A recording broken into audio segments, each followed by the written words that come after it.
皆さんこんにちは。今日はゆるくミニマルな暮らしをしている我が家にないものをご紹介するツアーです。5年前まではミニマリストではなかったので、昔はどれも普通に持っていたものばかりです。でも暮らしの中で少しずつ違和感を感じて、今では持たないで暮らしているものがあります。ただ物を減らしたかったのではなくて、管理する手間や時間を減らすことでより生活しやすくなればいいなと思って手放してきました。今日は手放した結果をないものツアーとしてご紹介できればと思います。我が家にないもの一つ目は複数のゴミ箱です。昔は部屋ごとにゴミ箱を置いていました。リビングに寝室、洗面所、子供部屋、オフィス、各部屋にあるのが普通だと思っていました。でもそれぞれのゴミ袋を変えたり、ゴミの日に家中を回収して回ったり、ゴミ箱の管理をしている時間が結構ありました。ゴミを入れるためだけのものなのに、その管理に手間がかかっている状態に違和感を感じて、今は家のゴミ箱は一つだけにしています。豪邸ではないので一つでも困ることはありません。袋替えもゴミ箱の掃除も1回で済むようになって、ストレスもなくなりました。次にご紹介する我が家にないものはダイニングテーブルとダイニングチェア。以前はダイニングテーブルと椅子を使っていました。でも子供が椅子に立って危なかったり、椅子への上り下りで苦労したりと、常にヒヤヒヤする原因になっていました。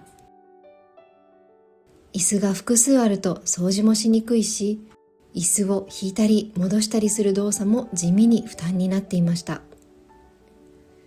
そこで今はちゃぶ台と子供の椅子だけで生活しています。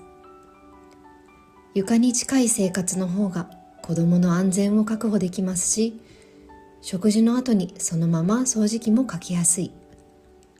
それにダイニングチェアがない分、空間も広く使えるようになりました。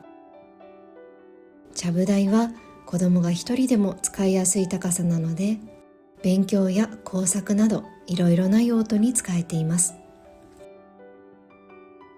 続いて我が家にないものはベッドです。昔は当然のようにベッドで寝ていました。でも子供が落ちたり無駄に場所を取ったりしているのが気になってもいました。それに引っ越しが多いので、運ぶことを考えると重荷に感じる家具でした。今は布団にしています。日中布団を畳んでおけば部屋を広く使えるようになりましたし、掃除もあっという間に終わります。引っ越しもコンパクトですし、子供が落ちる心配もありません。ベッドとともにいろいろな心配事が手放せました。続いて我が家にないものは電気ケトル。電気ケトルも以前は毎日使っていました。でも使っていない時間も作業台を常に占領していることや、国が変わると使えなくなってしまう不便さも感じていました。今は鉄瓶を使っています。お湯を沸かすという行為は同じでも、コンセントが不要になり、キッチン周りの視界もすっきりしました。火があればどんな国でも使えるアナログさが気に入っています。続いて我が家にないものはテレビです。テレビも以前は持っていました。でもなんとなくつけっぱなしにしてしまったり、子供が長時間見てしまうことが増えてしまいました。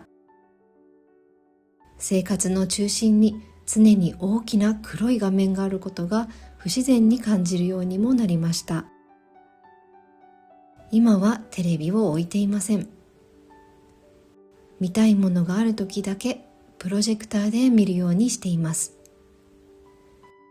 つけっぱなしもなくなり、子供のテレビの見過ぎもなくなりました。